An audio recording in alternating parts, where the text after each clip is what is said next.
Welcome back to Real Estate Mindset. Today we're going to talk about the overwhelming amount of layoffs that are going on, the trajectory of layoffs, what's going on with the health of the consumer, and also, you guys, what's going on with the health of the labor market. Now, I have my friends and colleagues here, Jack with Nobody Special Finance, who has Monday through Friday live reports on the market at 9 a.m. Eastern Time. I almost had a brain aneurysm there. Nailed it. And then also, you guys, I have Todd Sachs with us as well. Go to his channel, Sachs Realty, if you guys are interested in purchasing real estate across the nation. You guys see, I support my friend. The reason I support my friend, and he's a great man. He cares about his clients, and he is a skilled realtor. So if you guys have any questions, want any help, go to SachsRealty.com. Now, I wanted to start, guys. I'm going to just jump right into this. First of all, I appreciate you guys, as always. But obviously, historical levels of unemployment is about 3.9%, blah, blah, blah, blah, blah, right? We look back at 2007. They also had a low unemployment rate right before the GFC. It took going into recession for things to really get out of control. So, hopefully you guys can help clear some things up. Todd, I want to start with you. You had a live last night. I thought it was incredible. You hit on some really, really great things. Actually, I learned that we had no more excess savings. I missed that. That happened this month. And I think you did a great breakdown of the health of the consumer, Todd. So first question to you, brother. Could you talk to the viewers about the health of the consumer and what is going on right now, Todd, with the health of the consumer and their spending habits? Well, I think at least regionally here, we're seeing a major slowdown in consumer spending. But what we spoke about, and Jack was in our studio last night. He lives close by. It's nice to have him be able to come in and sit down face to face. But we were really talking about a blog post that the San Francisco Federal Reserve had published about the pandemic era of stimulus in consumers' bank accounts has now officially been depleted, and we're seeing it in the negative. And I think we pulled up some charts, and maybe you can publish some of these charts.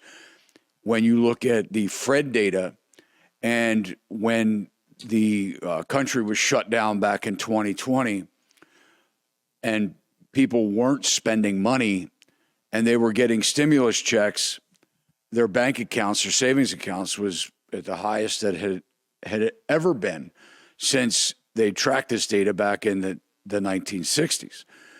But and there's a chart there showing that. But what basically we hear a lot when we talk about stimulus on our channel, because certainly the housing market has just barreled through the pandemic era, and we're still seeing that locally here now, but no inventory. But what we saw was, because of so much stimulus, it fueled the housing market, more specifically for my industry, by preventing foreclosures and giving unemployment stimulus for people to pay their mortgages or their rents and things like that.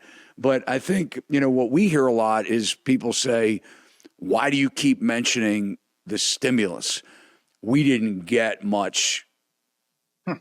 And what we realized was through this San Francisco Fed blog was the average household of four had about $5,600 in stimulus in 2020. And then what happened was, you can't forget the fact that a lot of the millennials have an extreme amount of student debt. Well, that had been forgiven for years, 3 years.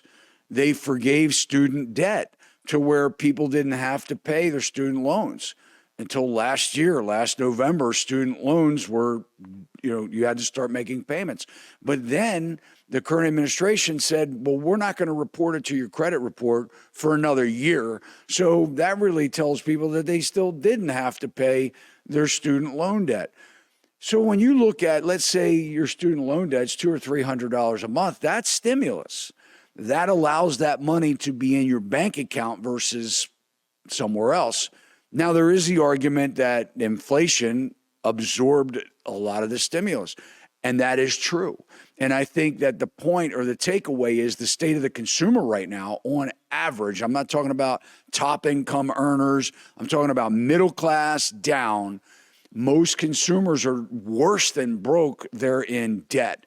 And so what proved to be a time when we were paying, federal unemployment stipends of $300, a time that we were paying, billions of dollars, $811 billion, I think it was, to PPP, to businesses to stimulate the economy, buy things, keep their people on payroll, giving on average 700 unemployment a week more than people were making at their job, during this period of time. I think that what we learned from all of this is just by giving stimulus, it really didn't help consumers. Actually, we're in worse state right now than we were pre-pandemic. And it's no surprise. I think money is the only thing that actually defeats gravity. I think or some people say not money, but currency, because a lot of people think that money is physical gold and silver, real money. But fiat currency, which we have been operating under since 1971, it seems that when that is printed or created, it just goes up. It defies gravity and goes to the wealthiest on the planet. It seems that that's what happens. So we see that in proof with the highest credit card debt that we've seen ever, with the amount of defaults that we're seeing now, still here 4 years later after the beginning of the pandemic. I think consumers are realizing they're not in great shape. Okay. All right. Very good. So, Todd, can you explain, how important it is to the economy for consumers to continue to spend, and the fact that, roughly how much consumer spending goes into GDP? Well, consumer spending, I can tell you GDP in the housing industry is about, I've heard different numbers, but about 34, 35% of GDP is housing related expenses. It's extremely important from a job standpoint, obviously. So we just single out my profession because, that's what I know the best, 35 years serving the housing market in one aspect or another. As a builder, as a contractor, developer, now real estate broker, managing agents and transactions, is that, when we see, and we're seeing this now, we've podcasted recently on Jack's channel, and, we spoke about the different tales of markets, what's happening in the housing industry. And though I said that the housing market here in Maryland and the Northeast, the Mid-Atlantic region, houses are still selling very quickly. The spending, the consumer spending once they buy that house has just about halted on repairs that don't absolutely have to be made. So when we see contracting of the money supply, that has never in the history, I think we've seen 4 contractions of money supply. It's caused a recession every time. This is the 5th now. I think with the deficit spending of the government, we're about to see a recession. But what we're really seeing as a result of the savings accounts being depleted and consumers being in debt is they are not spending money on things that they can't get credit for unless they're going further into debt. So what we're seeing is they're backing off of these large expenditures, which ultimately result in the most jobs. So when we think about the auto industry, it's a large expense. If they're not buying cars, think about what that's doing in the manufacturing sector all across the globe, right? So it's not just, they're not going out to a restaurant necessarily. They're not buying things that gets manufactured. So trucking's being affected, warehousing is being affected.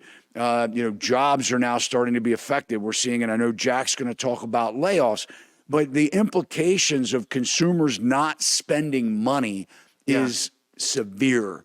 It is massive. And when we don't see the housing market, it's money being spent on repairs and updates and upgrades, and, contractors being laid off. I was telling Jack yesterday, I had a project I needed insulation installed on a job in short order. It was for a garage, a detached garage. And there was no plans to insulate the garage.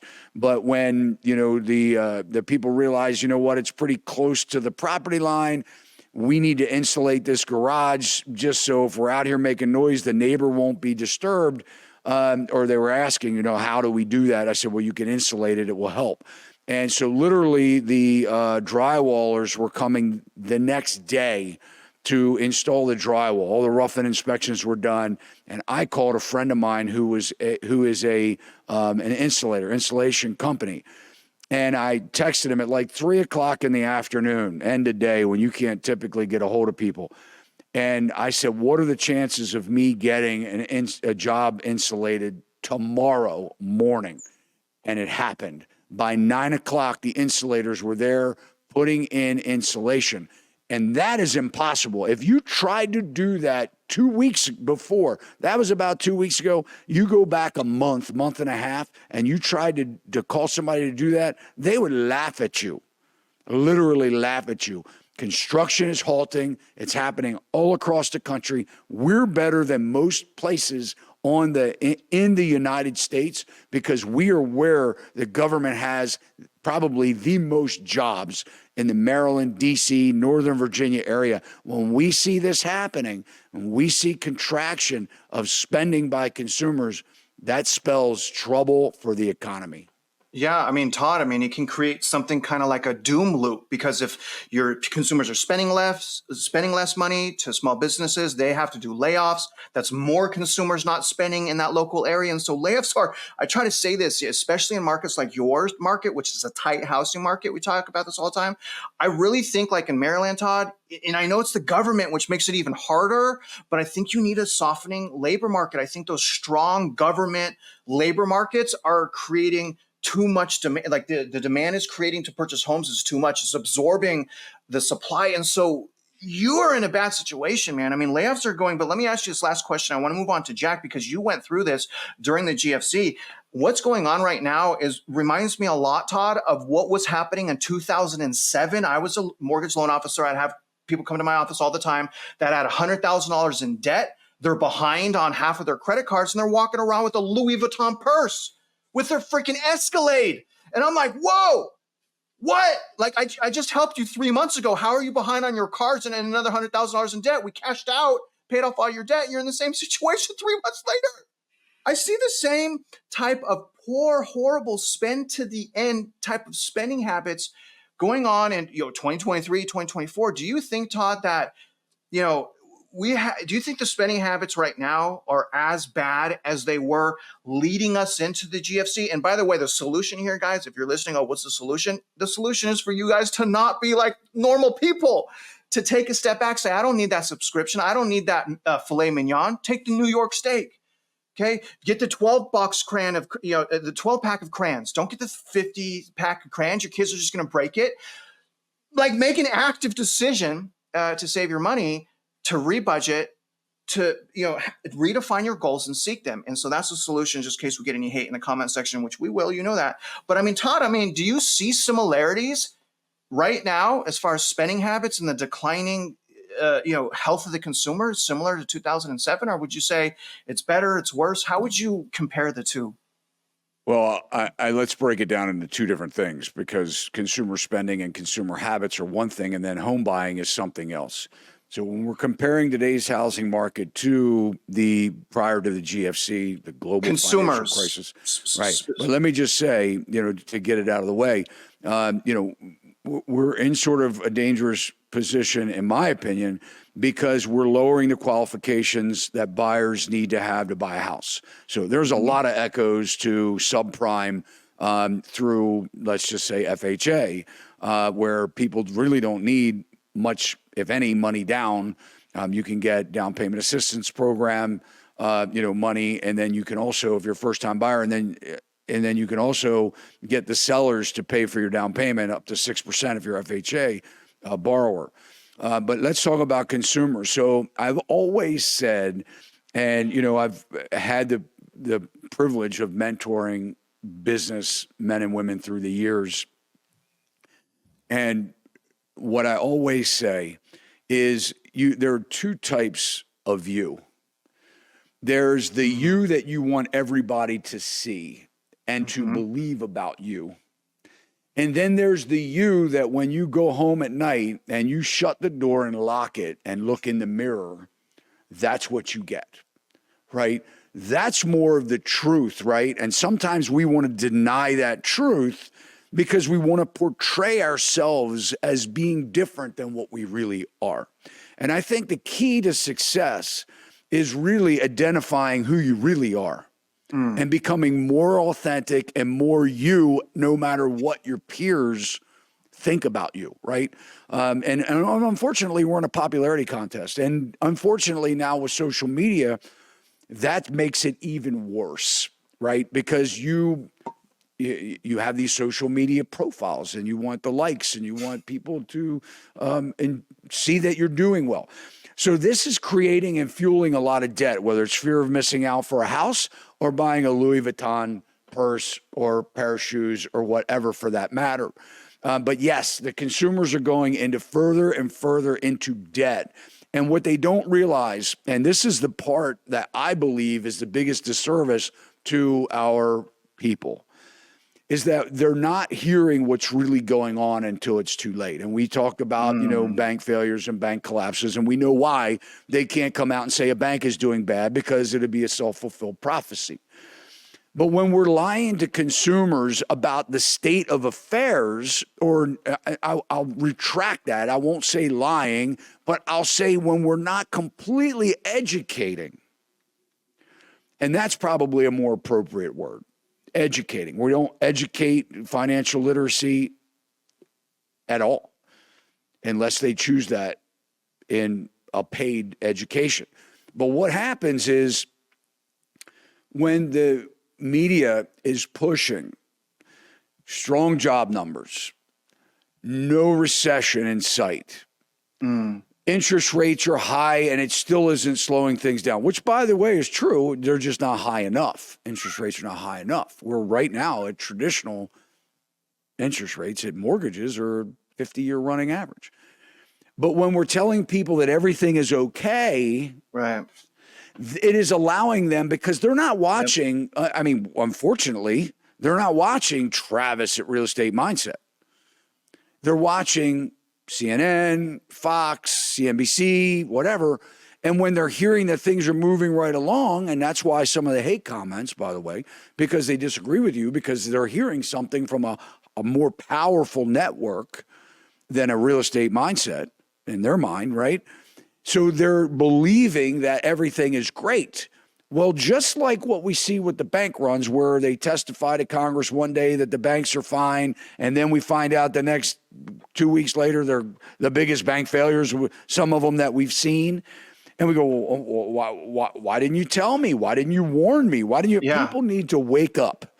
People need to start absorbing content themselves, and not to be conspiratorial, but to be smart with their spending. You have to spend less than what you make, and you don't want to rely on a credit card because you're paying 3, 5, 10 times more for something. Paying for it over time, it's stupid. And this is what's happening. And I'm not saying people are stupid, but people are not educated to the way that what we should be doing. We're failing as leaders. We're failing as parents. Not everybody, but I'm saying in a macro scale, we don't want our kids to suffer. We want them to not, we want them to know there's a 10th place trophy for them. We don't want them to understand you suck and you're not good at singing. Please stop. We're spending too much money at this. No, we're saying, you're great, honey. Here's a 10th place. We're not teaching people reality. And I'll stop there. I mean, that's so solid, man. People are sold a lifestyle that is designed to enslave them in debt. And half the time they're like, wait a minute, why am I living this way? Like, I mean, the same thing happened to me, man. I was going out buying Cristal, jewelry, the Rolex ring, and I lost everything because I was stupid at the time. I sold myself, I allowed society to sell me on a lifestyle that I didn't really need. And the fact is, And here's the thing that sucks. And I hope people really understand what I'm saying. We win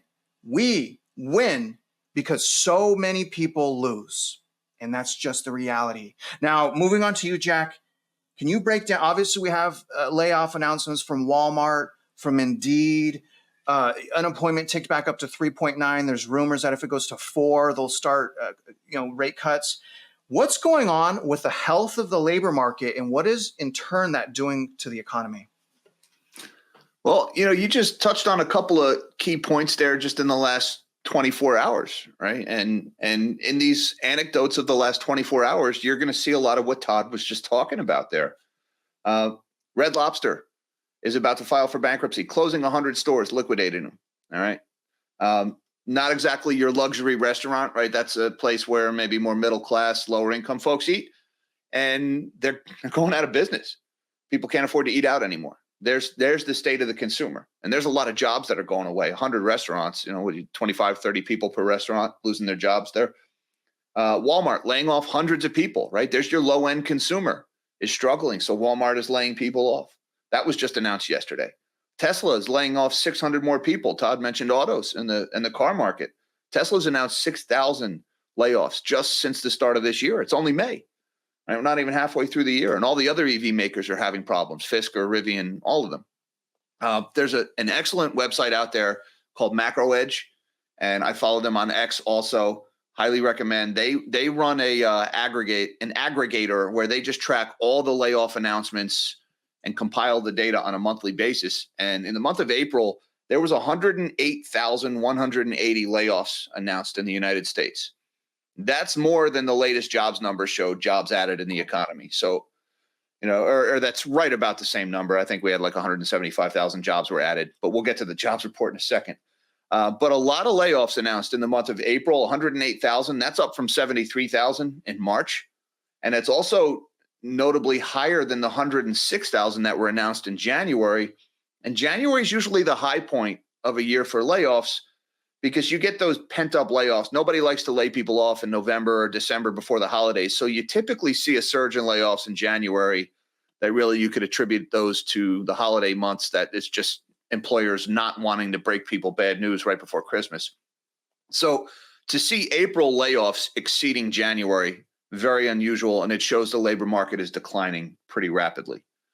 Now, I want to talk about this strong jobs market because Todd is right. We have this narrative in the press of the tight labor market, and the press is failing, especially the financial press.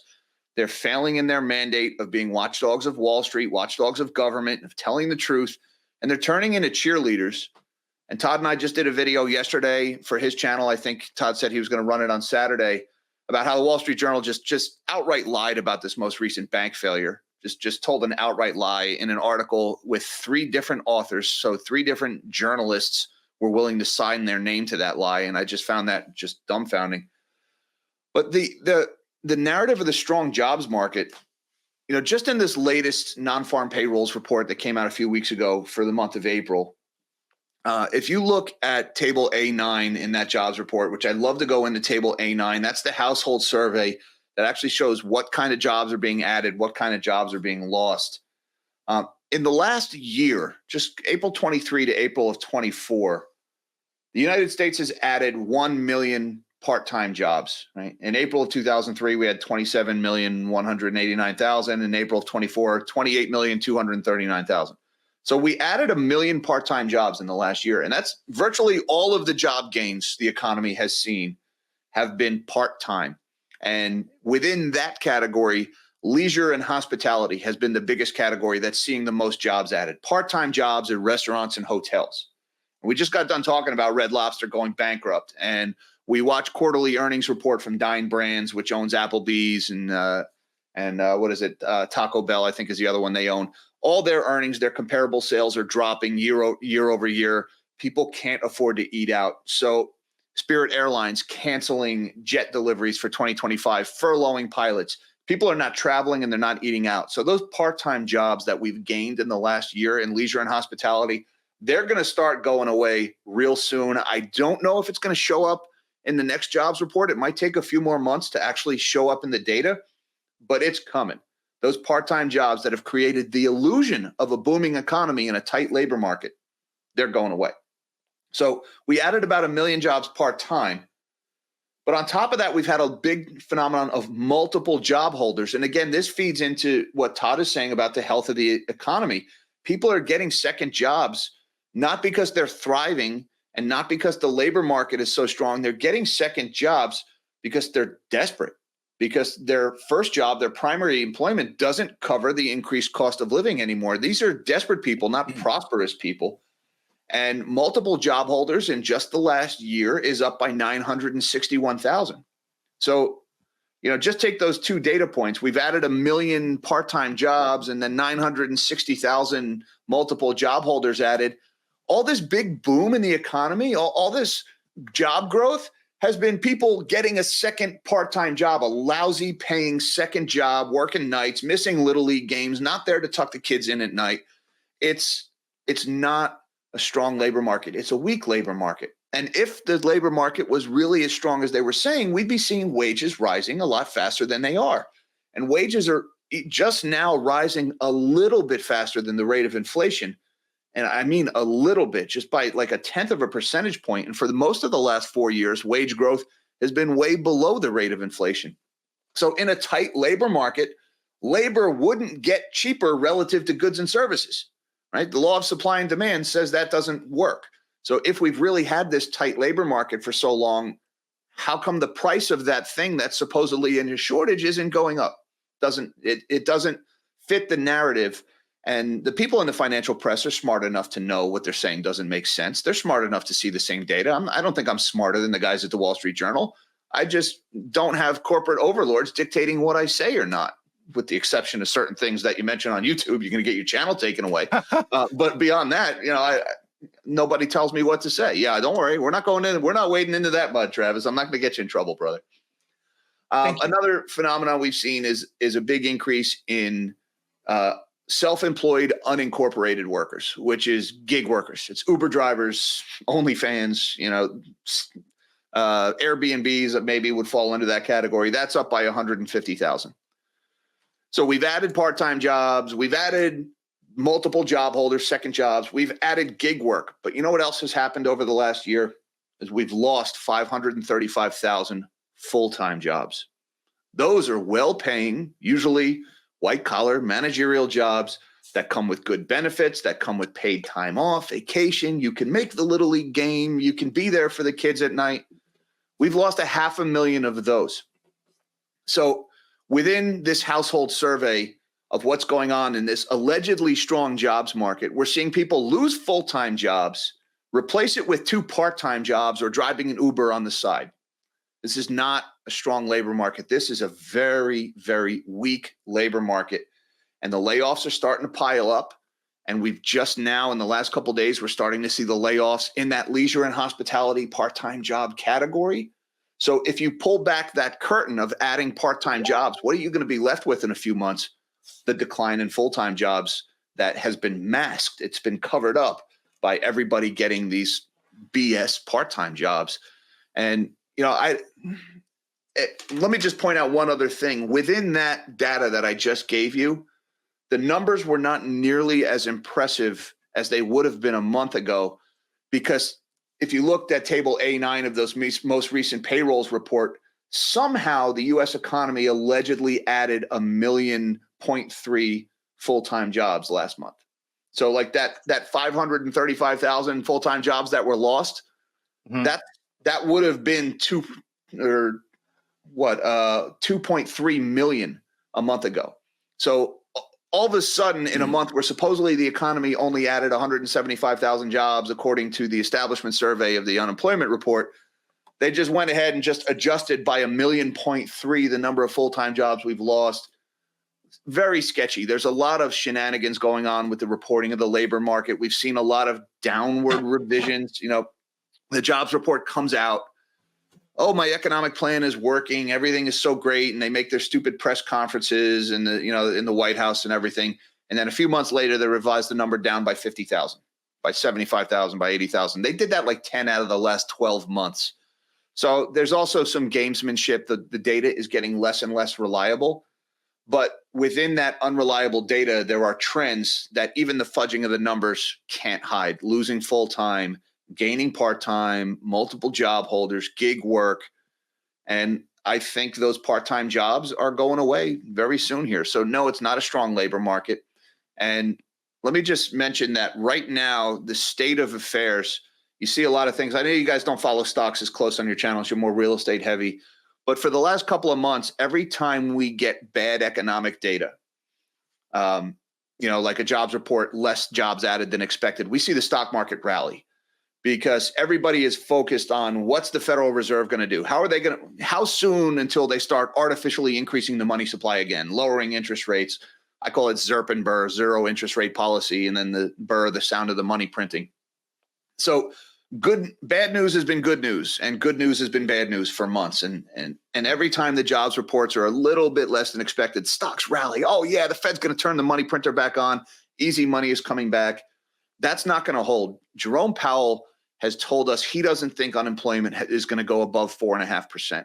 That's the soft landing is the term that they've used, where we defeat inflation without sending unemployment too high. And the number Powell chose was about 4.5%. He said he doesn't see it going above 4.5. Well, we're at 3.9 right now, and progress on inflation has stalled. We saw a tiny little bit of progress on inflation this morning, but it was marginal. We're still a long way from that 2% number in inflation, and unemployment is already at 3.9. Did it tick down to 3.8 in the last month? It's a rounding error, but it's trending up. I think when we break that 4.5% level, when unemployment goes above 4.5, all of a sudden that soft landing narrative just falls apart. And I think at that point, bad news becomes bad news again.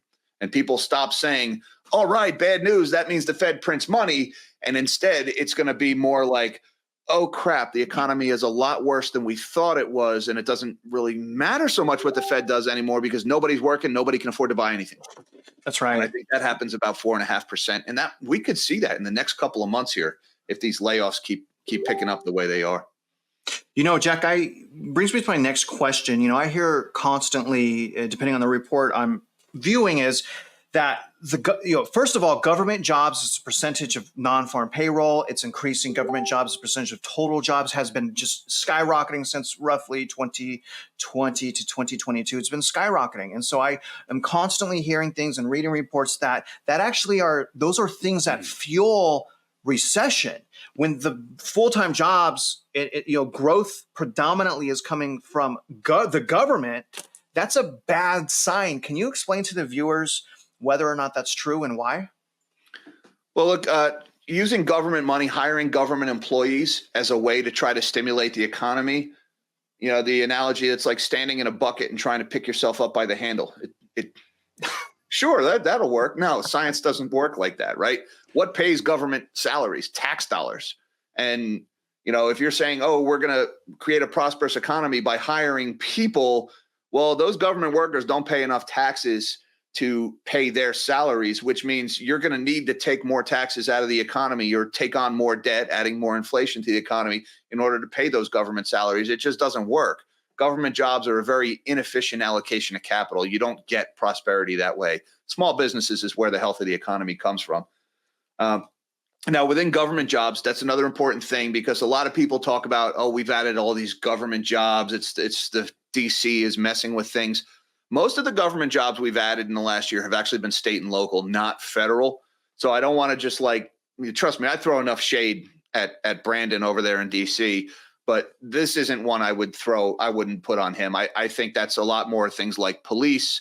The whole defund the police thing fell apart this year. They're hiring cops again.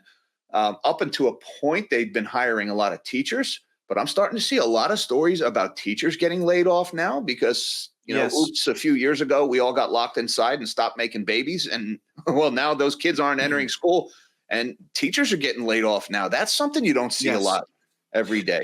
We see it here a lot in Houston, actually. There's a whole controversy how one of the superintendents in the ISD here, the Houston ISD, was sending money to Colorado from the school district. And so we have a lot of teacher layoffs here actually in Houston. It's actually extremely sad. A lot of teachers can't even live next to the school because of the unaffordability. And I want to round us out here. I want to give you guys each if Real you quick, I'm can. sorry, Travis. I left out one really important factor in the teacher layoffs. I'll touch on it real quick. There was a lot of COVID grants that went to school systems during the pandemic, and those grants are expiring. So that's a big factor in teacher layoffs too. A lot of federal money is going away. So that's playing a role in the teacher layoffs. That's an important detail I left out. So sorry, go ahead. Okay. No, I appreciate it. Just one more question, and then I want to round us out. And just briefly here, is it fair to say that, from your expertise, that when we enter a recession, part-time jobs, the gig jobs, Uber, the extra, right? Is it fair to say, Jack, that those are the jobs that we lose first during the recession? And can you explain why or why not? The jobs, well, we've never really had a big recession since gig work has been a thing. We had the mini recession during COVID, but that's not really a data point you can extrapolate from. So to be honest with you, I don't know what to expect there with the gig work thing, because it's a pretty new phenomenon. Now, will the part-time jobs go away first?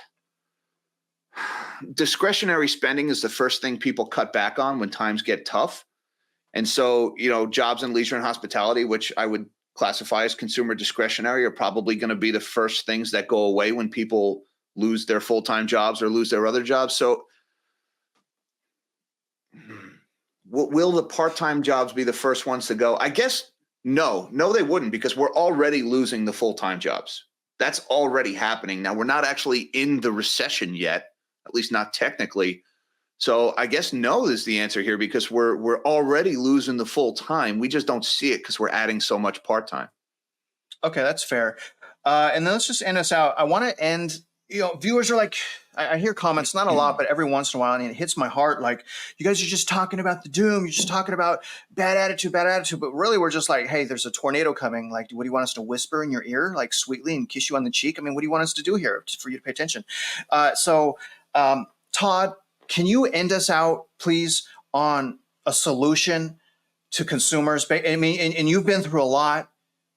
You've been a champion through multiple cycles. Can you tell consumers, because you're talking about the health of the consumers, what is the solution to the average consumer, Todd, based on what we just said? What can a consumer do with the information that you just said to protect themselves?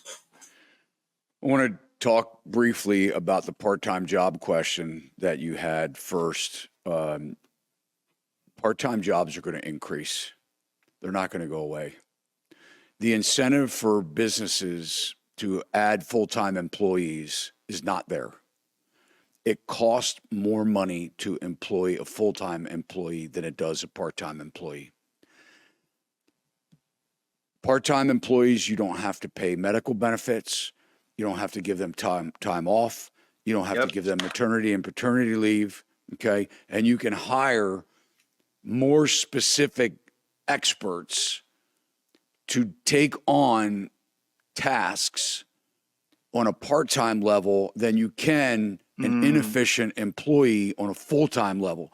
You can actually get more production from a part-time employee from a managerial aspect than you can a full-time employee. All right. This is not new. This is not something that the pandemic created. Back in 2017, I was at an Internet of Things conference in Nashville, Tennessee, for the Building Owners and Managers Association National Conference. And it was talking about, and because I've been in commercial real estate, it was talking about office space at that time being redefined in 2017. And employers were looking at ways to cut the cost. I'm talking about the major employers that are saying, okay, with all these costs of regulation, we have shareholders that we need to put profits in their pockets because we have to keep them happy so that they continue investing in the company. I'm talking about the bureaucrats that are focused more on the shareholders than they are the people that work for the company. And we know that when they merely close down locations, where a self-employed person would struggle and go down with the ship before they shut down, right? These publicly traded companies, they just eliminate the position or the job. They say, hey, we're closing that restaurant down. We're closing that location down. We're consolidating. But part-time jobs, in my opinion, are going to increase just because of this fact alone. The gig work is going to increase more than we've ever seen it before. And I think that is a good thing. What I think we're about to see, and I think our Gen Zs see this a mile away because they don't want to work a 9-to-5 job for the amount of money that they get. They don't want that, right? They've seen what happened in the destruction that, they blame baby boomers for, right? And, making all the money and leaving nothing for them. This is a group of people that are they're watching everything happen, right? And I think what's going to happen is we're going to see more independent contractors, more gig workers, more self-employed people. And I am so happy about this. I think that we're going to see a great time emerge after we get through all of this, whatever this bad time will look like. I think we're going to see an amazing time come where we will see companies hiring independent contractors, self-employed people to do the job for less money because they're not strapped by regulation. They will do the job for less money. They will be the best and the brightest competing for the job. The businesses will save money, and more people will have opportunity to be entrepreneurs and be in control and in command of their destination, not just waiting for somebody to give them the boost that they deserve. So I think that we are going to see, I think if we can get on the backside of this, we can come out on the other side of this, which we will, right? This is not the time to be stupid and reckless and waste money. But even if you do, you will be okay. Right? Travis, you went through tough times. I don't know about Jack. I went through tough times. I mean, as a contractor early on, almost went bankrupt. I fought it and was fortunate enough by the grace of God and hard work and making good decisions that I was able to avoid it. I don't criticize people that couldn't. But even though you went through a hard time and I went through a hard time, there is hope on the other side of that. Yes. A lot of people just don't realize it right now. They think that their situation they can't get out of, it's the worst ever, and they won't make it to the other side. I promise you, if you keep your head on straight and you strategize and you make hard decisions that you don't want to make, but you must, you will be better. You will be stronger on the other side of this. I'm an American. I'm a patriot. I love this country. I still believe we're in one of the best countries to live in the world. I'm proud of that. And I think we're going to come through it better and stronger on the backside of this. I'm hopeful. Now, there are a lot of people that might disagree with that, but I think the track that we're going, we're not lost. Hope is not lost for us. Bravo. And if that's not worth you guys going out to check his website out, what I was saying, he's a great realtor, I don't know what is. Bravo, Todd. Like, you blew me away, man. And I already went through all this crap. You know what I mean? You blew me away. Well said. You can do it. Just do it. Just do it. That's it. You want the advice? Just do it. 3 words. Just do it. Jack, take us away, man. What solutions, based on what you said, you're talking about the labor market. Where is the solution in what you were saying? How can consumers prepare and better themselves based on what you said? If we're talking about mass layoffs on the horizon, you can do things like you can have savings and you can take steps to have a rainy day fund that can buy you time if you lose your job. I would say if you're living paycheck to paycheck, you need to adjust now during what is supposedly the good times. You need to adjust yourself before it's too late. Because if you're living paycheck to paycheck and you get laid off unexpectedly, you're going to start selling your stuff at the corner pawn shop to try to avoid losing your house. Your house could go into foreclosure at the same time everybody else's house is going into foreclosure. You end up selling your house for less than you could get for it, and you bought it at the top. So, have that rainy day fund if you can. And if you don't have a rainy day fund and you can't afford it, then you need to adjust your lifestyle now to make sure that rainy day fund can start appearing. And I get it. Times are tough. Life gets more expensive. But you know what? I left a very lucrative job in nuclear power a few years ago for a very not lucrative job in YouTube. And you know what? I have adjusted my lifestyle accordingly to allow me to do this. My quality of life has gone up immeasurably since I did so, by the way. But I'm maintaining that rainy day fund, and I cut out what needed to be cut out to make that work. And I did things that a lot of other people probably wouldn't be willing to do. And, to answer the question Todd had, or the point, yeah, I've been through hard times before. It was mostly my own doing, my own knucklehead self messing up in college. And I had to do some pretty crazy stuff to get out of that hole that I dug myself into. I had to go work on a commercial fishing boat for 3 seasons. That was brutal, man. And that's, I was working with some scary dudes in a very scary environment where if you fell overboard in the middle of the night, nobody would hear you scream. I mean, that was a brutal existence, man, but I did what I had to do to get out of it. So hard times call for drastic measures. Be ready to do what you got to do to make that work, but start making the adjustments now. Don't wait for those hard times to hit and then say, okay, how do we get a rainy day fund now that the rain has started? So prepare ahead of time. And the last thing I'd mention about the gig workers, and I like to see people taking control of themselves and starting their own business and becoming independent contractors. But we're already in a scenario where we've probably got more gig workers than we have gig work. We've got Uber drivers out the wazoo. We've obviously got way more Airbnbs than we have demand for Airbnbs. And there's a big push to force gig workers onto the payrolls, to turn them into actually hired employees in states like California. And there's all these other Hold California's blue state beers out there that are going to follow suit and do the same thing. So the phenomenon of gig work, we don't know what that's going to look like in another year or two. There's a lot of political pressure on that to make that go away. So, that if that's your fallback plan, have a plan C on top of that. Let's just put it that way. Okay. I mean, I think, I think you guys both have great stuff. The only thing I want to add for the viewers is, talking about that self-employment. I've been self-employed almost my whole life. My most recent W-2 job, the longest job I've ever had, is W-2. I love being self-employed. There's pros and cons, of course, but I would add to, I would also be proud to see more people working for themselves, because it doesn't take a lot. It does take initiative. And I just want to give 2 more things to people. Like, if you do decide to take that route, obviously do plenty of research, but in addition, in my opinion, we need to obsess. You need to obsess a little bit. You can't just go open get a DBA so you can file Schedule C and just the business is going to come to you. You have to obsess. You have to say, how do I get business? And then you have to track your efforts to get business so you know where to put your efforts. And then, also mentally, your mindset should be, I got to be the best.